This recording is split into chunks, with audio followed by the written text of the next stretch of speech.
찬송가 419장입니다.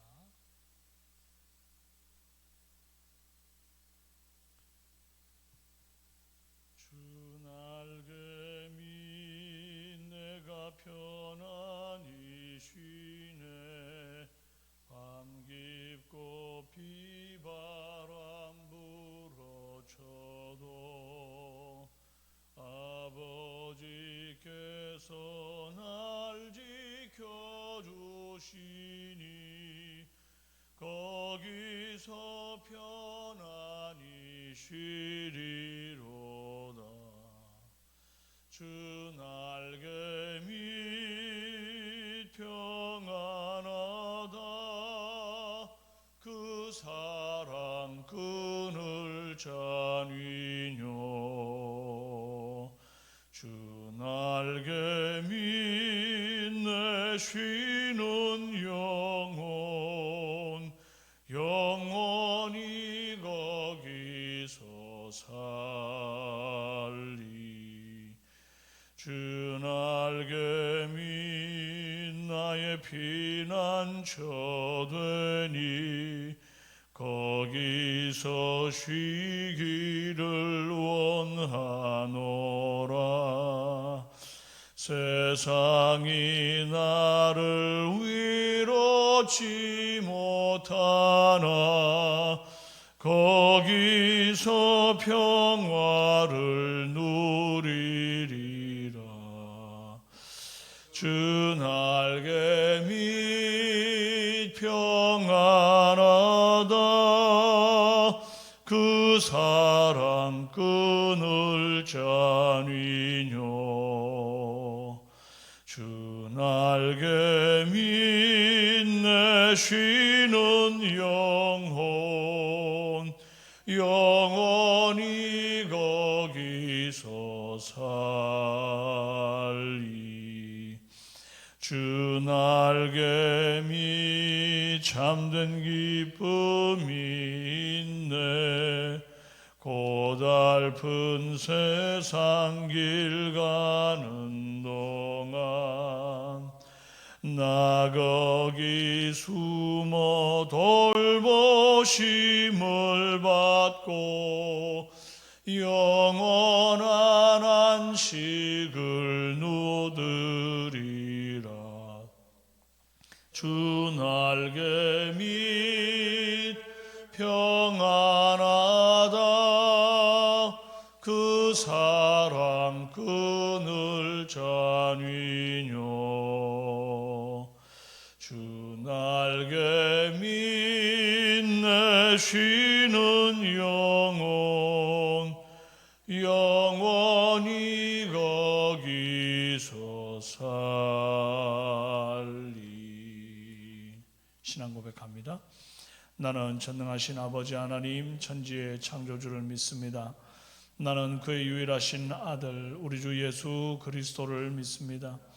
그는 성령으로 잉태되어 동정녀 마리아에게서 나시고 본디오 빌라도에게 고난을 받아 십자가에 못 박혀 죽으시고 장사된 지 사흘 만에 죽은 자 가운데서 다시 살아나셨으며 하늘에 오르시어 전능하신 아버지 하나님 우편에 앉아 계시다가 거기로부터 살아있는 자와 죽은 자를 심판하러 오십니다. 나는 성령을 믿으며 거룩한 공교회와 성도의 몸의 부활과 영생을 믿습니다. 아멘. 네, 오늘은 민수기 35장 22절에서 34절까지 말씀입니다. 민수기 35장 22절에서 34절까지의 말씀.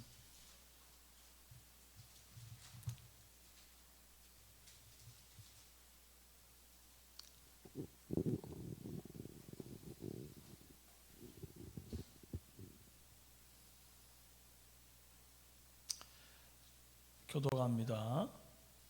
악의가 없이 우연히 사람을 밀치거나 기회를 엿봄이 없이 무엇을 던지거나 보지 못하고 사람을 죽일 만한 돌을 던져서 죽였을 때에 이는 악의도 없고 해하려 한 것도 아닌즉 회중이 친자와 피를 보복하는 자 간에 이 규례대로 판결하여 피를 보복하는 자의 손에서 살인자를 건져내어 그가 피하였던 도피성으로 돌려보낼 것이요 그는 그는 거룩한 기름을 부음받은 대제사장이 죽기까지 거기 거주할 것이니라. 그러나 살인자가 어느 때든지 그 피하였던 도피성 지경 밖에 나가면 피를 보복하는 자가 도피성 지경 밖에서 그 살인자를 만나 죽일지라도 피 흘린 죄가 없나니 이는 살인자가 대제사장이 죽기까지 그 도피성에 머물러야 할 것임이라. 대제사장이 죽은 후에는 그 살인자가 자기 소유의 땅으로 돌아갈 수 있느니라. 이는 너희의 대대로 거주하는 곳에서 판결하는 규례라. 사람을 죽인 모든 자, 곧 살인한 자는 증인들의 말을 따라서 죽일 것이나 한 증인의 증거만 따라서 죽이지 말 것이요. 고의로 살인한 죄를 범한 살인자는 생명의 속전을 받지 말고 반드시 죽일 것이며 또 도피성에 피한 자는 대제사장이 죽기 전에는 속전을 받고 그의 땅으로 돌아가 거주하게 하지 말지니라. 너희는 너희가 거주하는 땅을 더럽히지 말라. 피는 땅을 더럽히나니 피 흘림을 받은 땅은 그 피를 흘리게 한 자의 피가 아니면 속함을 받을 수 없느니라. 함께요. 너희는 너희가 거주하는 땅, 곧 네가 거주하는 땅을 더럽히지 말라. 나 여호와는 이스라엘 자손 중에 있음이니라. 아멘. 네, 반갑습니다. 오늘은 살인자의 규례라는 제목으로 은혜 나누겠습니다. 하나님은 과정을 중히 보시는 분이다. 그리 지난 주일 설교 때 제가 언급했던 적이 있지요. 이게 몹시 중요한 윤리적 가치입니다. 만약 과정은 어떻든 상관이 없고 결과만 중요하다고 한다면 컨닝에서 좋은 성적 얻은 학생도 박수를 받을 것이고 사기를 치든 살인을 하든 돈만 많이 벌어서 뭐 좋은 일에다가 쓰면 박수 받을 겁니다. 만약 이런 세상이 있다고 한다면 이 세상은 무질서와 혼란으로 점철될 것이 뻔합니다. 또 사람이 살다 보면 실수를 하기도 하지 않습니까? 오늘 본문 22절, 23절과 같은 상황이 되는 거죠. 악의가 없이 우연히 사람을 밀치거나 기회를 엿봄이 없이 무엇을 던지거나 보지 못하고 사람을 죽일 만한 돌을 던져 죽였을 때 이는 악의도 없고 헤아려 한 것도 아닌즉 피를 보복하는 자의 손에서 살인자를 건져내어 그가 피하였던 도피성으로 돌려보낼 것이요 그랬습니다. 요즘도 이런 일들 많이 일어납니다. 이제 주로 사고사로 일어나는 일들이 바로 그런 것들인데요. 예를 들면 뭐 운전하다가 고의로 그런 것이 아니라 빗길에 차가 미끄러졌는데 하필이면 그게 사람이 옆에 있어가지고 사람을 쳐서 사망사고가 일어난다든지 이사를 하는데 크레인으로 높은 짐을 올리다가 그 짐이 떨어져가지고 아래층에 있던 사람이 지나가다가 하필이면 맞아 죽는다든지 이제 그런 일들 말이죠. 결과적으로는 사망일지라도 과정에 전혀 악의나 고의가 없기 때문에 살인으로 취급하지를 않는 겁니다. 그렇다고 해서 뭐 그게 너무 쉽게 이렇게 넘어갈 일은 아니지요. 살인은 아닐지라도 어떤 모양으로든지 또 책임을 져야 합니다. 범죄의 결과보다 범죄의 과정과 악의의 유무로 판단하는 아주 차원 높은 윤리적 가치를 지닌 법이 바로 우리 하나님의 법입니다. 그러나 고의로 죽인 것은 아니고 아까 말씀드린 것처럼 실수로 우연히 죽였다 할지라도 그 대가가 무겁다는 걸 알아야 됩니다. 우연히 살인한 자는 도피성에 살 수 있습니다.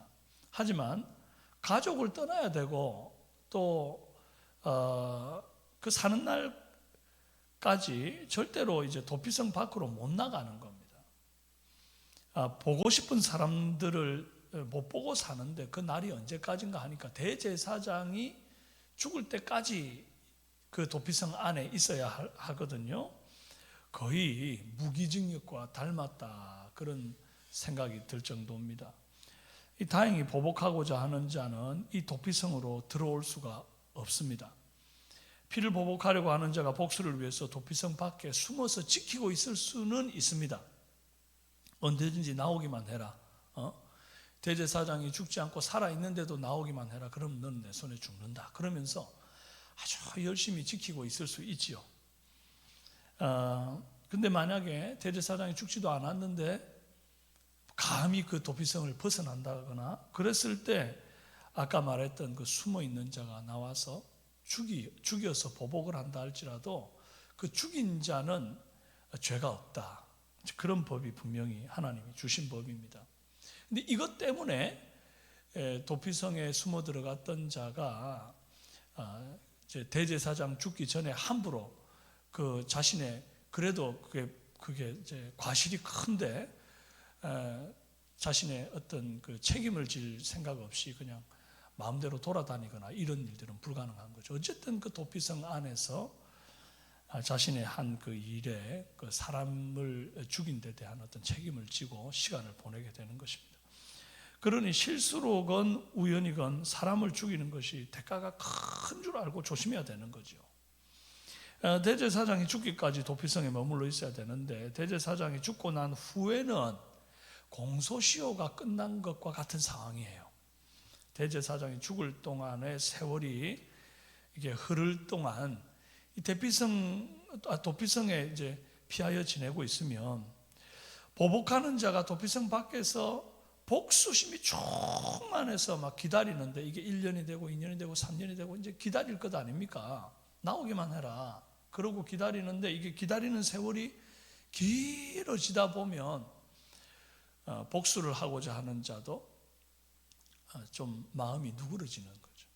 몸도 마음도 변해가지고 당장 복수하고자 하는 마음보다 이제는 그 사람도 참 사연이 있었겠지. 그래 좀 침착하게 공정한 재판을 받을 준비가 되게 되는 겁니다. 서로가 그 준비가 되게끔 되는 거예요. 그러나 부패하고 타락한 인간은 이제 이 규례의 사각지대를 틈타서 죄를 짓는 이들이 있지 않겠습니까? 바로 악의를 가지고 고의로 밀치거나 일부러 던져 죽여놓고는 연기하는 겁니다.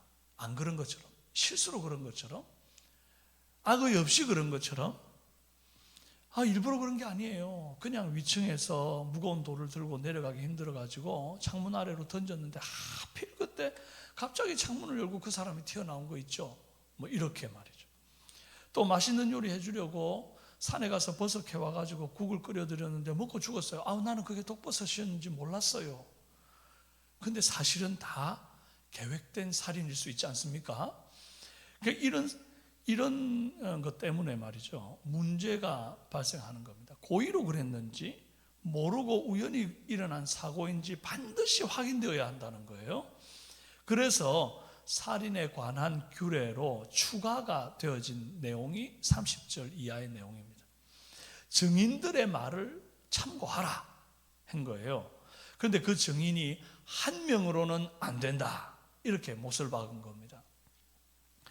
여러 증인을 참고함으로써 최대한 고의로 살인한 범죄자를 가려내어서 반드시 법의 심판을 받게 하라는 것이고, 또 악의가 없이 억울하게 인생이 꼬이게 된 사람은 그 나름대로 선처를 받도록 하게 한 겁니다. 또한 복수의 증인일지라도 한 두 사람 이상의 증인이 있다 할지라도 공범이 돼가지고 이 범죄자와 입을 맞춰서 거짓을 할 수도 있지 않습니까? 그러니 거짓 증언의 가능성을 열어놓고 합리적인 의심을 하면서 다수의 증인들의 말을 들어 정황을 확인하는 이 오늘날의 법의학적 수사가 이루어질 수 있도록 한 겁니다. 만약 증인 탐문과 수사를 통해서 고의로 죽였음이 밝혀지면 생명의 속전을 받지 말고 반드시 죽이라 이렇게 말합니다. 이 생명의 속전이라는 것은 하나님께 바쳐지는 제물인데 하나님이 내게 그 제물 가지고 오지를 마라. 아예 안 받겠다. 여지없음을 말하는 거죠. 하나님도 생명의 속전을 받지 않겠다 하시는데 사람이 만약에 그 수사를 하는 과정에서 돈을 받고 어물쩡 넘긴다고 한다면, 숨겨준다고 한다면 그건 안 되는 일입니다. 억울한 죽음과 그 억울한 죽음에서 나오는 피는 그 피가 땅에서 울부짖기 때문이고, 죽은 사람의 피는 반드시 죽인 사람의 피로만 이게 씻어질 수 있는 거예요. 악인의 악의를 가진 그 살인에서 나오는 피는 하나님의 거룩한 땅을 더럽힙니다. 이 땅을 더럽힌다 이런 표현을 쓰거든요.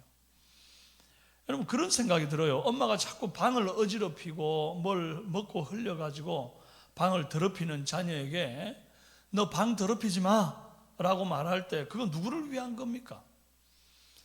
엄마의 만족을 위해서 야 너 방 더럽히지 마라 그러는 건가요?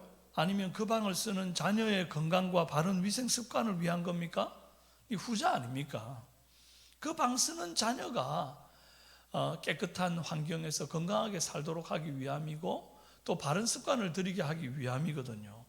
마찬가지로 하나님께서 우리가 살인으로 무죄한 피를 흘려서 땅을 더럽히는 걸 금하는 이유는 하나님 당신의 만족을 위함이 아닙니다. 야 이거 내 땅인데 왜 내 땅 너희가 더럽혀? 그런 개념이 아닙니다.